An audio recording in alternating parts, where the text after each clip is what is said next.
প্রাণপণ চেষ্টা করছিলাম কোমলমতি বাচ্চাগুলোকে বের করে নিয়ে আসার। ওদের চিৎকার চেঁচামেচি শুনে আমরা আসলে কি করবো আমরা বুঝতে পারি নাই। আমি মূলত কলেজ শাখার টিচার, তো আমি 6 নম্বর ভবনে বসি। হঠাৎ করে একটা বিকট শব্দ, আমি 6 নম্বর ভবন থেকে নেমে দেখি আমাদের স্কুল শাখার দোতলায় একটা ভবনে মানে বিমান ক্র্যাশ করেছে। সাথে সাথে আমরা দিক বিদিক ছুটতে লাগলাম, ছুটে ফায়ার এক্সটিংগুইশার আনলো।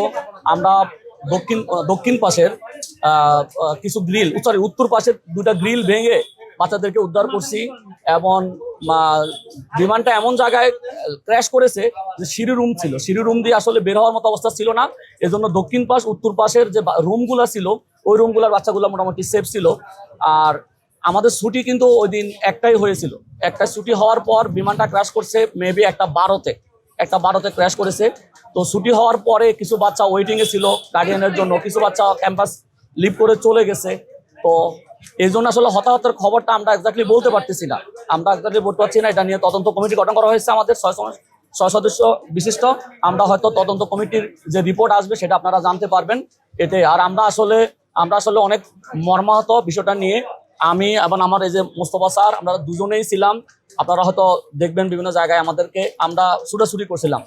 আমরা আসলে প্রাণপণ চেষ্টা করছিলাম কোমলমতি বাচ্চাগুলোকে বের করে নিয়ে আসার।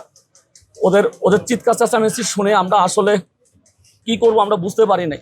আমরা তারপরও গ্রিল ভেঙে আমাদের সাথে আমাদের রোভার স্কাউট, বিএনসিসি ওরাও ছিল, হোস্টেলের বাচ্চারাও ছিল, যে যার মতো করে পারছে। গ্রিল ভাঙা, গ্রিলের তালা ছিল উইন্ডোর মতো, তালা ভাঙা। তারপরে একটা মই এনে 3 তলায় উঠা, হোস্টেলের বাচ্চারা পিছন থেকে হোস্টেলের বাচ্চারা মানে চেষ্টা করছে গ্রিল ভাঙার। এভাবে আমরা কিন্তু অনেক বাচ্চাকে উদ্ধার করতে পেরেছি।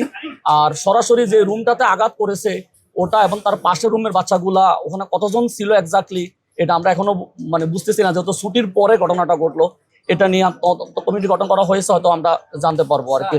স্কাই এবং ক্লাউড সেকশনটা বেশি এফেক্টেড হয়েছে, তো ওখানে আসলে ওই সময় কতজন বাচ্চা ছিল? আচ্ছা, আমি আবারও বলি, আমি কলেজ শাখায় হওয়ার কারণে ওখানে আসলে কয়টা সেকশন, কোন সেকশনের কি নাম এটা আসলে আমি ক্লিয়ারলি বলতে পারবো না।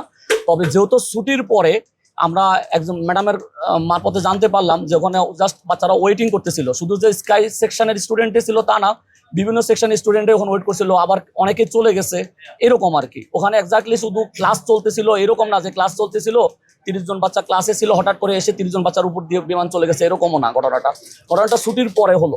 ছুটির পরে হওয়ার কারণে কিছু বাচ্চা গার্ডিয়ানের অপেক্ষায় ছিল, ওই বাচ্চাগুলাকে আমরা হারাইছি। 200 জনের মতো মারা গেছে বাইরে বিভিন্ন জায়গায় বলা হচ্ছে। তো 200 বাচ্চার মানে আসলে এই তথ্যটা কতটুকু সঠিক? এই তথ্যটা আমি আসলে সঠিকভাবে বলতে পারবো না। এই তথ্যটা এরকম হওয়ার কথাও না। তবে এক্সাক্ট সংখ্যাটা আমরা পেয়ে যাবো 2-3 দিনের মধ্যে। আমরা এটা নিয়ে কাজ করতেছি, আমাদের শিক্ষকরা এটা নিয়ে কাজ করতেছে, আমাদের অ্যাডভাইজার স্যার দেশে আসছেন, উনিও এটা নিয়ে কাজ করতেছেন। নিখোঁজের বিষয় নিয়ে আমাদের একটা ডেস্ক আছে এখানে, অভিযোগ ডেস্কের আসলে অভিযোগ হয়েছে কিনা এটা আমি আসলে অভিযোগ ডেস্কে যাই নাই। আমরা বৃহস্পতিবার কিন্তু ছুটি ঘোষণা করা হয়েছে আপাতত।